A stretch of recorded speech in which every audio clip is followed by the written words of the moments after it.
এরকম একটি আয়োজন কোরআনের হাফেজদের দ্বারা হয়েছে, এটা আসলেই তাদেরকে স্বাগত জানানো উচিত এবং তাদেরকে আমি স্বাগত জানাচ্ছি যে তারা কোরআনের হাফেজের মাধ্যমে আজকের এই আয়োজনটি তারা করেছে।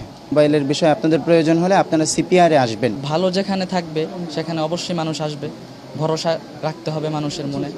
আমরা আশাবাদী যে উক্ত প্রতিষ্ঠানটি মানুষের মনে জায়গা করে নিবে ইনশাল্লাহ একদিন। যে কোনো জিনিসের সূচনা যেন বরকতময় হয়, সেখানে আল্লাহ তাআলার রহমত থাকে। রহমতের সবচেয়ে বড় মাধ্যম হচ্ছে কোরআন।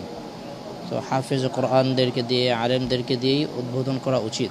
তাহলে আশা করা যায় আল্লাহ তাআলা ব্যবসার মাঝে বরকত দান করবেন, রহমত দান করবেন। সিপিআর খুব সুনামের সাথে কাজ করে যাচ্ছে। আমি দোয়া করছি আল্লাহ তাআলা এই প্রতিষ্ঠানকে কবুল করুন।